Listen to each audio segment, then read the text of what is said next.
తప్పు చేస్తే ఇంకా చిన్నపిల్లాడు అని, ఎక్కువగా మాట్లాడితే అప్పుడే పెద్దోడు అయిపోయావా అని మన పేరెంట్స్ కూడా కన్ఫ్యూజ్ అయ్యే ఫేసే ఈ ఇంటర్మీడియట్.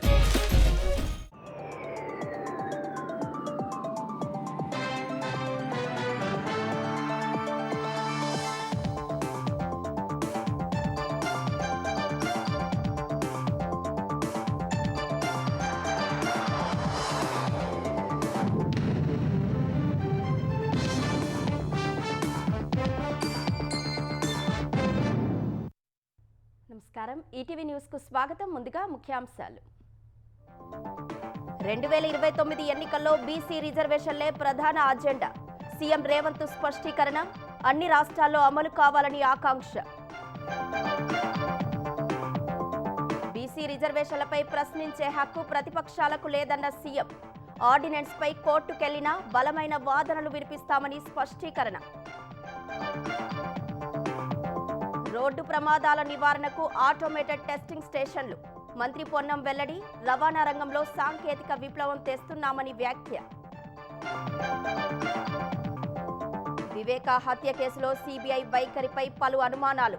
ప్రధాన కుట్రదారులెవరో తెలిసేలోపే విచారణను ఆపేసిన దర్యాప్తు సంస్థ. అక్రమ మద్యం నిల్వల కేసులో వైసీపీ నేత కాకానిపై ప్రశ్నల వర్షం. ఎవరెవరి పాత్ర ఉందని ఆరా తీసిన ఎక్సైజ్ అధికారులు. తెలుగు తెర విలక్షణ నటుడు కోట శ్రీనివాసరావు కన్నుమూత. వృద్ధాప్య సమస్యలతో తుది శ్వాస. సినీ ప్రముఖుల అశ్రునివాలి. వింబుల్డన్ మహిళల సింగిల్స్ టైటిల్ విజేత స్వైటెక్. అమెరికాకు చెందిన అనిసిమోవాస్ పై వరుస సెట్లలో జయభేరి.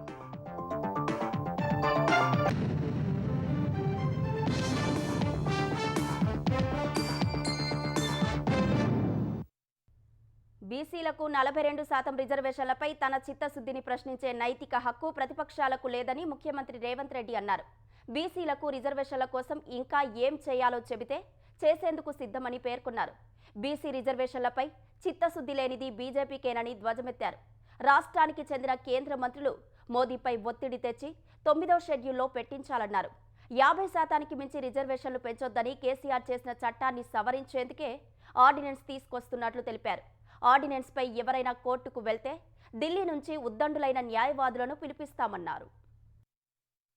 స్థానిక సంస్థల ఎన్నికల్లో బీసీలకు 42% రిజర్వేషన్లు కల్పించేలా ఆర్డినెన్స్ తీసుకురావాలనే కేబినెట్ నిర్ణయంపై ముఖ్యమంత్రి రేవంత్ రెడ్డిని బీసీ సంక్షేమ సంఘం నేతలు, కార్పొరేషన్ చైర్మన్లు, కాంగ్రెస్ పార్టీ బీసీ నేతలు కలిసి ధన్యవాదాలు తెలిపారు. 100 ఏళ్ల బీసీల ఆకాంక్షను కాంగ్రెస్ పార్టీ నెరవేర్చిందని వారితో సీఎం అన్నారు. కులగణన చేస్తామని భారత్ జోడో యాత్రలో రాహుల్ గాంధీ స్పష్టం చేశారని, తమ నాయకుడి మాటను నెరవేర్చాల్సిన బాధ్యత తమపై ఉందన్నారు.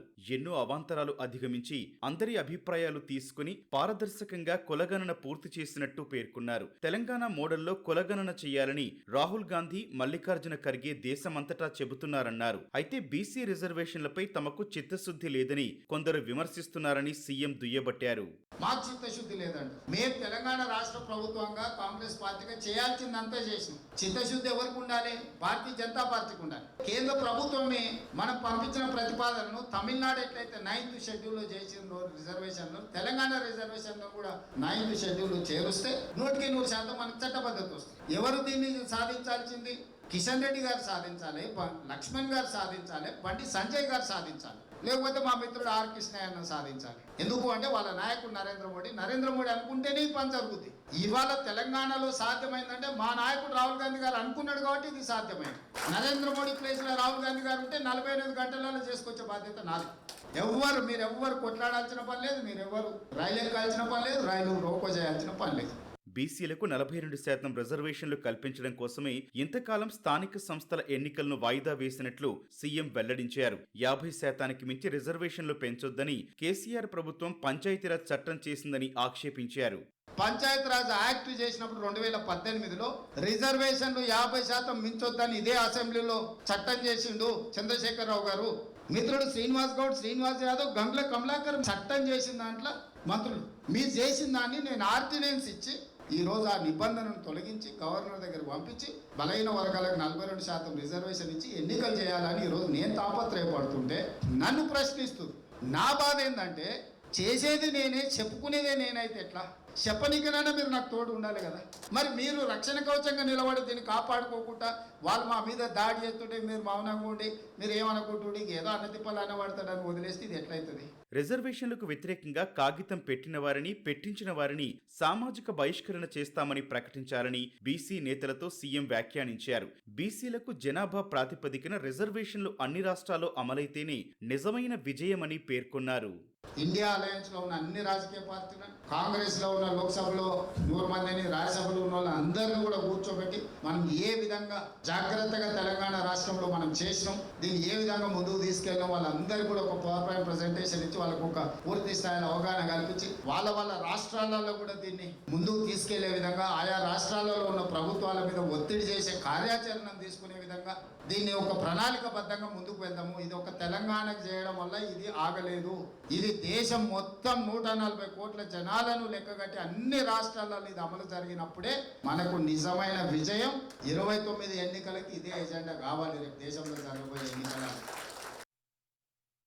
తెలంగాణలో కాంగ్రెస్ ప్రభుత్వం హడావిడి చూస్తుంటే బీసీలను మోసం చేస్తున్నట్లు అనుమానం కలుగుతోందని బీజేపీ ఎమ్మెల్యే పాయల్ శంకర్ అన్నారు. ఆర్డినెన్స్ తీసుకురాకుండానే 42% బీసీలకు రిజర్వేషన్ అమలు చేసినట్లు కాంగ్రెస్ నేతలు మాట్లాడుతున్నారని పేర్కొన్నారు. బీసీలకు ఇచ్చే రిజర్వేషన్కు మతపరమైన అంశాన్ని జోడించడం వల్లనే పలు అనుమానాలు పెరిగాయని హైదరాబాద్ బీజేపీ కార్యాలయంలో ఆందోళన వ్యక్తం చేశారు. అసెంబ్లీ సమావేశాలు ఏర్పాటు చేసి బీసీ రిజర్వేషన్ ఏ విధంగా అమలు చేస్తారో కూలంకషంగా చర్చించాలని డిమాండ్ చేశారు. లేదు, సూలు లేదు, కొడుకు పేరు సోమలింగం అన్నట్టు రిజర్వేషన్లు అమలయ్యింది లేదు. ఆర్డినెన్స్ ఎట్లా తెస్తారో దాని మీద స్పష్టత లేదు. ఈ గందరగోళమైనటువంటి పరిస్థితులలో ఒక క్లారిటీ ఇవ్వకుండా 42% బీసీ రిజర్వేషన్లు స్థానిక సంస్థల్లో అమలైపోయినట్టు, బీసీలందరూ కుర్చీలలో కూర్చున్నట్టు, మీరంతా రండి, సంబరాలు చేయండి, పాలాభిషేకం చేయండి, మాకు పూలమాలలు వేయండి అని కాంగ్రెస్ పార్టీ చేస్తున్నటువంటి సంబరాలు చూస్తే మరొక్కసారి రాష్ట్ర బీసీలను కాంగ్రెస్ పార్టీ మోసం చేయడానికి సిద్ధమవుతున్నదా అని అనుమానం కలుగుతా ఉన్నది. తెలంగాణలో నీటిపారుదల ప్రాజెక్టులకు భూసేకరణ, సహాయ పునరావాస పనులను వేగవంతం చేయాలని మంత్రి ఉత్తమ్ కుమార్ రెడ్డి అధికారులను ఆదేశించారు. ప్రక్రియలో జరుగుతున్న జాప్యాన్ని నివారించి తగిన నిర్ణయాలతో ముందుకు సాగాలని స్పష్టం చేశారు. ప్రాజెక్టులకు సంబంధించిన వివిధ అంశాలపై అధికారులతో సచివాలయంలో మంత్రి సమీక్ష నిర్వహించారు. జిల్లా స్థాయి సమన్వయం ముఖ్యమన్న ఆయన పనుల పురోగతికి ఆటంకంగా ఉన్న సమస్యలు పరిష్కరించుకునేందుకు కలెక్టర్లతో సమన్వయం చేసుకోవాలని అన్నారు. జిల్లాల వారీగా ప్రాజెక్టుల స్థితిగతులపై ఆరా తీసిన మంత్రి ముఖ్యమైన సమస్యలను గుర్తించారు. కరువు ప్రభావిత ప్రాంతాలకు సాగునీరు అందించే కీలకమైన పాలమూరు, రంగారెడ్డి, సీతారామసాగర్ ప్రాజెక్టుల పనులపై ప్రత్యేకంగా దృష్టి సారించారు. కాలువ లైనింగ్ మొదలు సొరంగాల వరకు జాప్యం లేకుండా పనులు పూర్తి చేసేందుకు ప్రాధాన్యమివ్వాలని అధికారులకు స్పష్టం చేశారు. వివేకా హత్య కేసులో అన్ని వేళ్లు జగన్, భారతి వైపే చూపుతున్నా వారిని సీబీఐ ఎందుకు విచారించలేదన్నది అంతుచిక్కని ప్రశ్నగా మారింది. హత్య సమాచారం బయటకు రాకముందే వారికెలా తెలుసన్న విషయంపై వారిని సీబీఐ ఒక్కసారైనా ప్రశ్నించలేదు. అవినాష్ రెడ్డి వివేకా హత్యకు ముందు, తర్వాత వాట్సాప్లో ఎవరితో కాల్స్, చాట్స్ చేశారన్న విషయంపై ఎందుకు దర్యాప్తు చేయలేదో సీబీఐకే తెలియాలి. ప్రధాన కుట్రదారులెవరో వెలికి తీసే స్థాయికి చేరిన దర్యాప్తును సీబీఐ కీలక దశలో ఆపేసింది. 2 ఏళ్లుగా అధికారులు ఈ కేసు ఊసే ఎత్తకపోవడంపై అనేక అనుమానాలు వ్యక్తమవుతున్నాయి. వివేకా హత్య వెనుక ఉన్న విస్తృత కుట్ర కోణాన్ని వెలికితీసే దశలో దర్యాప్తు కొనసాగించాల్సి ఉందంటూ కోర్టుల్లో చెప్పిన సీబీఐ 2 ఏళ్లుగా కేసు ఊసే ఎత్తట్లేదు. 2023 జూన్ 30న 2 అనుబంధ అభియోగ పత్రం దాఖలు చేశాక దర్యాప్తును నిలిపివేసింది. ప్రధాన కుట్రదారులెవరో వెలికితీసే స్థాయికి దర్యాప్తును తీసుకొచ్చి అసలు అంశాల్ని ఛేదించకుండా వదిలేసింది. వివేకా హత్య కేసులో అన్ని వేళ్లు జగన్, ఆయన సతీమణి భారతి వైపే చూపిస్తున్నా వారిని సీబీఐ ఒక్కసారి కూడా ప్రశ్నించలేదు. విచారణకు పిలుస్తూ నోటీసులైనా ఇవ్వలేదు. వివేకా మృతి చెందినట్లు ఆయన వ్యక్తిగత సహాయకులు ఎంవి కృష్ణారెడ్డి 2019 మార్చి 15న ఉదయం 6:15 బయట ప్రపంచానికి వెల్లడించారని, అంతకు కొన్ని గంటల ముందే జగన్ కు ఈ సమాచారం తెలుసని తెలంగాణ హైకోర్టుకు సమర్పించిన అఫిడవిట్లు, ట్రయల్ కోర్టులో వేసిన అనుబంధ ఛార్జ్ షీట్లలో సీబీఐ పేర్కొంది. హత్యకు ముందు, తర్వాత ఎంపీ అవినాష్ రెడ్డి వాట్సాప్ లో యాక్టివ్ గా ఉన్నారని, కాల్స్ కూడా చేశారని తెలిపింది. వివేకా హత్య సమాచారాన్ని జగన్ కు చేరవేయడంలో ఆయన పాత్రపై మరింత లోతుగా విచారించాల్సి ఉందని పేర్కొంది. హత్యకు పన్నిన భారీ కుట్రలో ఇంకా ఎవరెవరున్నారో తేల్చేందుకు దర్యాప్తును కొనసాగించాలని వివరించింది. ఈ కీలక విషయాలన్నీ కోర్టుకు చెప్పిన సీబీఐ ఆ కోణాల్లో దర్యాప్తు చేయకుండా విచారణను వదిలేసింది. వివేక హత్య జరిగిన 2019 మార్చి 15న అర్ధరాత్రి 12:27 నుంచి 1:10 వరకు అవినాష్ రెడ్డి వాట్సాప్లో వాయిస్ కాల్స్, చాట్స్ చేసినట్లు ఆయన ఫోన్ ఐపీడీఆర్ విశ్లేషణలో స్పష్టమైందని సిబిఐ తేల్చింది. ఎర్ర గంగిరెడ్డి, సునీల్ యాదవ్, ఉమాశంకర్ రెడ్డి, దస్తగిరి అర్ధరాత్రి 1:30 గంటలకు వివేక ఇంట్లోకి చొరబడి ఆయన్ను చంపారని పేర్కొంది. తర్వాత సునీల్ యాదవ్ అవినాష్ రెడ్డి ఇంటికి వెళ్లినట్లు, అర్ధరాత్రి 1:58 సమయంలో అక్కడ ఉన్నట్లు గూగుల్ టేక్అవుట్ విశ్లేషణలో వెలుగు చూసినట్లు సిబిఐ స్పష్టం చేసింది. వేకువజామున 4:11 నుంచి అవినాష్ రెడ్డి వాట్సాప్లో యాక్టివ్గా ఉంటూ కాల్స్, చాట్స్ చేసినట్లు దర్యాప్తులో సిబిఐ గుర్తించింది. అయితే హత్యకు ముందు, తర్వాత అవినాష్ రెడ్డి ఎవరితో వాట్సాప్ కాల్స్ మాట్లాడారు, చాట్ చేశారనే విషయాన్ని తేల్చాల్సిన సిబిఐ ఆ దిశగా దర్యాప్తు చేయలేదు. దీనిని తేల్చగలిగితే ప్రధాన కుట్రదారు బయటపడే అవకాశం ఉంది. కానీ అవినాష్ రెడ్డి ఫోన్ను స్వాధీనం చేసుకోలేదు. హత్య తర్వాత అవినాష్ రెడ్డి ఇంట్లో సునీల్ యాదవ్ ఎందుకున్నాడో కూడా తేల్చలేదు. వివేక హత్యకు 40 కోట్ల రూపాయలు వెచ్చించాలని నిర్ణయించుకున్నట్లు సిబిఐ గుర్తించింది. హత్యలో ప్రత్యక్షంగా పాల్గొన్న ఎర్ర గంగిరెడ్డి, సునీల్ యాదవ్, ఉమాశంకర్ రెడ్డి, దస్తగిరికి 5 కోట్ల చొప్పున ముట్టజెబుతామని చెప్పి అడ్వాన్స్ కింద ఒక్కొక్కరికి 1 కోటి చొప్పున ఇచ్చినట్లు తేల్చింది. దస్తగిరికి అందిన అడ్వాన్స్లో కొంత మొత్తం మున్నా అనే వ్యక్తికి చెందిన బ్యాంకు లాకర్ల నుంచి సిబిఐ స్వాధీనం చేసుకుంది. మిగతా 3 నిందితులకు అడ్వాన్స్గా చెల్లించిన డబ్బు ఎక్కడుందో వెలికి తీసేందుకు మనీ ట్రయల్ చేపట్టాల్సి ఉన్నా ఆ పనిని సిబిఐ చెయ్యట్లేదు. అడ్వాన్స్గా చెల్లించిన డబ్బును ఎవరు సమకూర్చారనే కోణాన్ని ఛేదించలేదు. ఒక హత్యకు 40 కోట్లు వెచ్చించేందుకు సిద్ధమయ్యారంటే దీని వెనుక ఏ స్థాయి వ్యక్తులుంటారో అర్థం చేసుకోవచ్చు. ఆ మూలాలను సిబిఐ వెలికి తీయలేదు. వివేక హత్య కేసులో ఇప్పటి వరకు ఒక ప్రాథమిక ఛార్జిషీట్, 2 అనుబంధ ఛార్జ్షీట్లను సిబిఐ దాఖలు చేసింది. 2వ అనుబంధ ఛార్జ్షీట్ వేసి 2 ఏళ్లవుతోంది. ఇంకా డాక్యుమెంట్ల పరిశీలనే పూర్తి కాలేదు. అభియోగాల నమోదు, విచారణకు ఇంకెంత సమయం పడుతోందన్నది జవాబు దొరకని ప్రశ్న. కేసు విచారణను 6 నెలల్లోగా పూర్తి చేసేలా హైదరాబాద్లోని సిబిఐ కోర్టుకు ఆదేశాలివ్వాలంటూ వివేక కుమార్తె సునీత తెలంగాణ హైకోర్టులో జనవరిలో పిటిషన్ వేశారు. దానిపై ఒక్కసారే విచారణ జరిగింది. తర్వాత పురోగతి లేదు. కేసులో కీలక సాక్షులు, అనుమానితులు వరుసగా మరణిస్తున్నారు. ప్రత్యక్ష సాక్షి వాచ్మెన్ రంగన్న, ఇతర సాక్షులు కల్లూరు గంగాధర్ రెడ్డి, వైఎస్ అభిషేక్ రెడ్డి, జగన్ వద్ద వ్యక్తిగత డ్రైవర్గా పనిచేసిన నారాయణ యాదవ్ సహా 6 చనిపోయారు. ఇవి సహజ మరణాలేనని, అనారోగ్య కారణాలతో చనిపోయారని చెబుతున్నప్పటికీ లోతుగా చూస్తే అనుమానాస్పదంగానే కనిపిస్తున్నాయి. ఇవన్నీ కేసుపై ప్రభావం చూపేవే అయినా సిబిఐ పట్టించుకోవట్లేదు. అవినాష్ రెడ్డి ప్రస్తుతం ముందస్తు బెయిల్పై ఉన్నారు. అత్యంత పలుకుబడి కలిగిన ఆయన సాక్షుల్ని ప్రభావితం చేస్తున్నట్లు, బెదిరిస్తున్నట్లు ఇప్పటికే సిబిఐకి ఆధారాలతో అనేక ఫిర్యాదులు అందాయి. అయినా ఆయన ముందస్తు బెయిల్ రద్దు కోరుతూ సిబిఐ పిటిషన్ వేయట్లేదు. సునీత పిటిషన్ వేసినా అందులో బలమైన కౌంటర్లు దాఖలు చేయడం లేదు. ఈ కేసులో ఎర్రగంగిరెడ్డి మినహా భాస్కర్ రెడ్డి, దేవిరెడ్డి శివశంకర్ రెడ్డి సహా ఇతర నిందితులంతా బెయిల్పై బయటికొచ్చేశారు. వారు సాక్షుల్ని ప్రభావితం చేస్తున్నా బెయిల్ రద్దు కోరుతూ సిబిఐ పిటిషన్లు వేయట్లేదు. ఈ హత్య కేసు దర్యాప్తునకు CBI DIG Keshavram Chaurasia, SP Vikas Kumar, అదనపు ఎస్పీ ముఖేష్ శర్మ, ఇన్స్పెక్టర్లు ఎస్ శ్రీమతి, నవీన్ పునియా, ఎస్ఐ అంకిత్ యాదవ్లతో సుప్రీంకోర్టు సిట్ను నియమించింది. ప్రస్తుతం ఈ బృందంలో ఒక్క అధికారి మినహా ఎవరూ లేరు. ఆ బృందమే లేకపోతే ఇక దర్యాప్తు ఎలా కొనసాగుతుందన్న ప్రశ్న తలెత్తుతోంది. అక్రమ మద్యం నిల్వల కేసులో మొదటి రోజు కస్టడీలో మాజీ మంత్రి కాకాని గోవర్ధన్ రెడ్డిపై నెల్లూరు జిల్లా ఇందుకూరుపేట ఎక్సైజ్ ఎన్ఫోర్స్మెంట్ అధికారులు ప్రశ్నల వర్షం కురిపించారు. ఎన్నికల సమయంలో పంటపాలెం వద్ద 4232 మద్యం నిప్పు బాటిలు పంపబడినట్లు నమోదైన కేసులో కాకానికి మొత్తం 35 ప్రశ్నలు సంధించారు. మద్యం నిల్వలు ఎలా ఉంచారు, ఇందులో ఎవరెవరి పాత్ర ఉందనే విషయాలపై ఆరా తీశారు. రాపూరు స్టేషన్లో నమోదైన కేసుకు సంబంధించిన వివరాలు సైతం అడిగారు. అక్రమ మద్యం తరలించేందుకు ఉపయోగించిన 3 కార్ల డ్రైవర్ల పేర్లు ఏమిటి అని ప్రశ్నించారు. దీనికి స్పందించిన కాకాని ఏ వాహనాలు వాడారో తెలియదని, డ్రైవర్ల విషయం ఎలా తెలుస్తుందని ఎదురు ప్రశ్న వేశారు. ఓటర్లను ఆకర్షించేందుకు మద్యం పంపిణీ చేయమని ఎవరినైనా ఆదేశించారా అని అధికారులు అడగ్గా తనకు అలవాటు లేదని, సంబంధం లేదంటూ కాకాని సమాధానమిచ్చారు.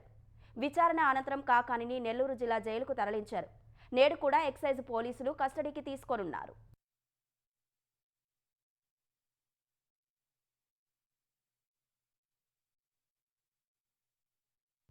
ప్రముఖ సినీ నటుడు కోట శ్రీనివాసరావు కన్నుమూశారు. కొంతకాలంగా అస్వస్థతతో బాధపడుతున్న ఆయన ఈ తెల్లవారుజామున ఫిల్మ్ నగర్లోని తన నివాసంలో తుదిశ్వాస విడిచారు. 83 ఏళ్ల కోట శ్రీనివాసరావు 4 దశాబ్దాల సినీ ప్రయాణంలో ఎన్నో విలక్షణ పాత్రలతో ప్రేక్షకుల మదిలో చెరగని ముద్ర వేశారు. 750కి పైగా చిత్రాల్లో ఆయన నటించారు. తెలుగుతో పాటు తమిళం, హిందీ, కన్నడ, మలయాళ సినిమాల్లోనూ నటించి మెప్పించారు. 1942 జూలై 10న కృష్ణా జిల్లా కంకిపాడులో జన్మించిన కోట శ్రీనివాసరావుకు చిన్ననాటి నుంచే నాటకాలంటే అమితమైన ఆసక్తి. సినిమాల్లోకి రాకముందు స్టేట్ బ్యాంక్ ఆఫ్ ఇండియాలో ఉద్యోగం చేశారు. 1978లో ప్రాణం ఖరీదు సినిమాతో తెలుగు తెరకు కోట శ్రీనివాసరావు పరిచయం అయ్యారు. విలన్గా, క్యారెక్టర్ ఆర్టిస్ట్గా కోట శ్రీనివాసరావు వేయని పాత్రలంటూ లేవు. వేసిన ప్రతి పాత్రకు ప్రాణం పోసిన కోట శ్రీనివాసరావు మృతి సినీ పరిశ్రమలో తీరని విషాదం నింపింది. కోట శ్రీనివాసరావు తెలుగు సినీ చరిత్రలో తనకంటూ ఓ అధ్యాయాన్ని లిఖించుకున్న విలక్షణ నట శిఖరం. కరుణంటూ లేని ప్రతినాయకుడు, కారుణ్యం మూర్తీభవించిన పెద్దాయన, కళ్ళల్లో క్రూరత్వం, మాటల్లో హాస్యం, ఇలా నవరసాలను వెండితెరపై ప్రజ్వలించిన నట ప్రబంధం కోట. కృష్ణా జిల్లా కంకిపాడులో పుట్టి రంగస్థలంపై బోనమాలు దిద్ది వెండితెరపై కొత్తదనాన్ని నింపిన నటుడు.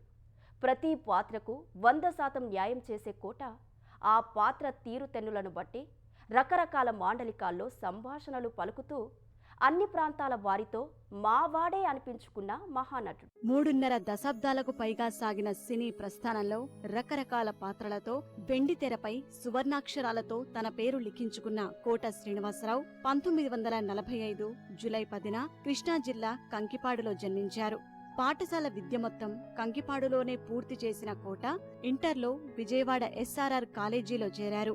ఆ సమయంలో జంధ్యాల, అశ్విని దత్, సుత్తి వీరభద్రరావు, సుబ్బరాయ శర్మ వంటి జూనియర్లతో కలిసి నాటకాలు వేసేవారు.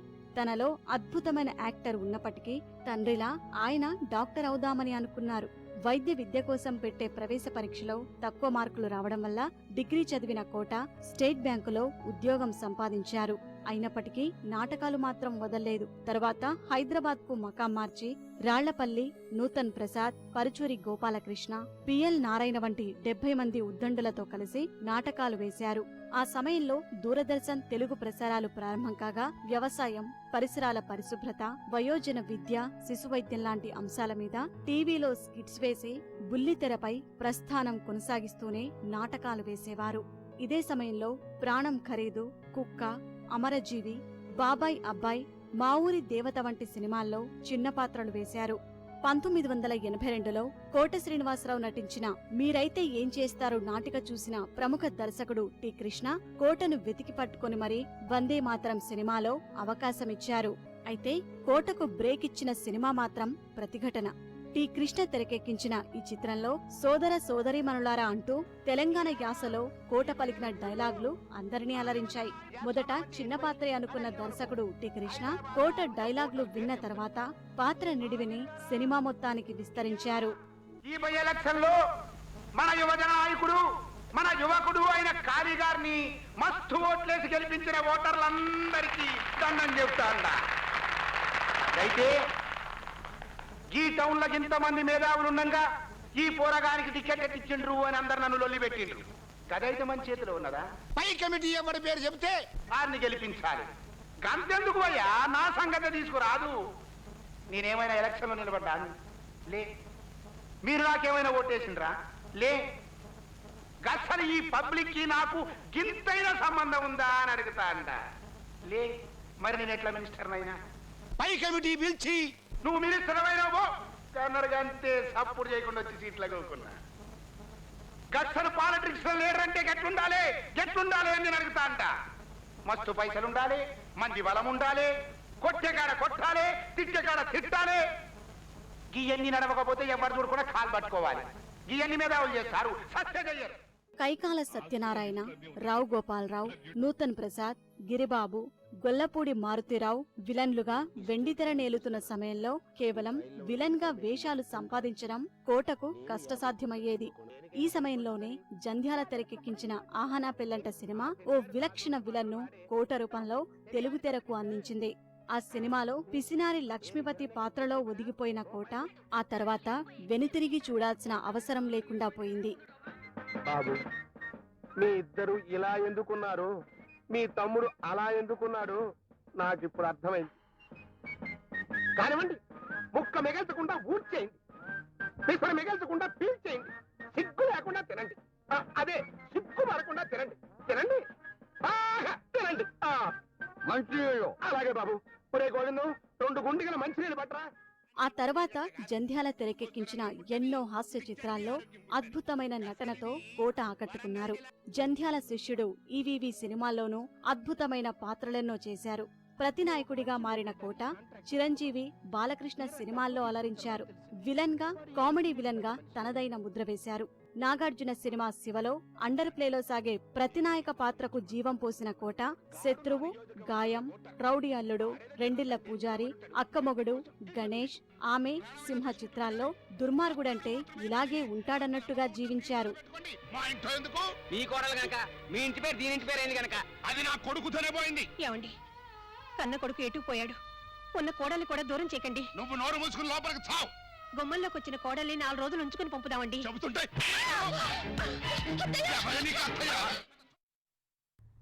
తెలంగాణ వ్యాప్తంగా ఎలక్ట్రిక్ వాహనాల వినియోగాన్ని ప్రోత్సహిస్తున్నామని రవాణా శాఖ మంత్రి పొన్నం ప్రభాకర్ అన్నారు. రోడ్డు ప్రమాదాలు తగ్గించేందుకు ఆటోమేటెడ్ టెస్టింగ్ స్టేషన్లను అందుబాటులోకి తీసుకొస్తున్నామని వెల్లడించారు. నల్గొండ జిల్లాలో మరో మంత్రి కోమటిరెడ్డి వెంకటరెడ్డి శాసనమండలి చైర్మన్ సుఖేందర్ రెడ్డితో కలిసి పర్యటించిన పొన్నం పలు అభివృద్ధి పనులు, శంకుస్థాపన కార్యక్రమాల్లో పాల్గొన్నారు. అనంతరం నల్గొండ జిల్లా కలెక్టరేట్లో అధికారులతో మంత్రులు సమీక్ష నిర్వహించారు. మహాలక్ష్మి పథకం వల్ల 20 నెలల్లో 200 కోట్ల మంది మహిళలు ఉచిత ప్రయాణం చేశారని కోమటిరెడ్డి తెలిపారు. కాలుష్యం తగ్గించేందుకే ఈవీ బస్సులను తీసుకువస్తున్నామని పొన్నం ప్రభాకర్ వెల్లడించారు. 2024-25 స్వచ్ఛ సర్వేక్షణ్ అవార్డులలో ఆంధ్రప్రదేశ్ కనబరిచిన ప్రతిభకు మున్సిపల్ శాఖ కలెక్టర్లు, మున్సిపల్ కమిషనర్లు, అధికారులు, పారిశుద్ధ్య కార్మికులు, పౌరులకు ముఖ్యమంత్రి చంద్రబాబు అభినందనలు తెలిపారు. విజయవాడ, గుంటూరు, తిరుపతి ప్రతిష్టాత్మక సూపర్ స్వచ్ఛ లీగ్లో చేరాయన్నారు. Visakhapatnam ministerial award special category గెలుచుకోగా రాజమండ్రి మినిస్టీరియల్ అవార్డు అందుకుందని వెల్లడించారు. ఈ అవార్డులు మన ప్రజల సమిష్టి కృషి ద్వారా బలోపేతం చేసిన స్వచ్ఛాంధ్ర, స్వర్ణాంధ్ర మిషన్ ప్రభావాన్ని మరింత ప్రత్యేకంగా చూపిస్తాయన్నారు. ఐఐఎం కోల్కతా విశ్వవిద్యాలయంలో విద్యార్థినిపై సహచర విద్యార్థి అత్యాచారానికి పాల్పడ్డాడు. బాధితురాలి ఫిర్యాదుతో కేసు నమోదు చేసుకున్న పోలీసులు నిందితుడిని అదుపులోకి తీసుకుని విచారిస్తున్నారు. క్యాంపస్లోని బాయ్స్ హాస్టల్లో ఈ దారుణం జరిగిందని పోలీసులు తెలిపారు. కౌన్సిలింగ్ పేరుతో నిందితుడు తనను హాస్టల్కు రమ్మని పిలిచాడని బాధితురాలు పోలీసులకు ఇచ్చిన ఫిర్యాదులో పేర్కొన్నారు. ఆ తర్వాత మత్తు పదార్థాలు కలిపిన డ్రింక్ ఇచ్చాడని, అది తాగిన వెంటనే స్పృహ కోల్పోయానని ఆమె తెలిపారు. స్పృహలోకి వచ్చేసరికి తనపై అత్యాచారం జరిగినట్లు గ్రహించానని బాధితురాలు పేర్కొన్నారు. దీనిపై నిందితుడిని ప్రశ్నించగా అత్యాచారం గురించి ఎవరికైనా చెబితే తీవ్ర పరిణామాలు ఎదుర్కోవాల్సి వస్తుందని బెదిరించాడని ఆమె వెల్లడించారు. దీంతో బాధితురాలు పోలీసులను ఆశ్రయించింది. ఇటీవలే కోల్కతా లా కళాశాలలో ఓ న్యాయ విద్యార్థినిపై జరిగిన అత్యాచారం మరవక ముందే మరో ఘటన చోటు చేసుకోవడం బెంగాల్లో సంచలనంగా మారింది.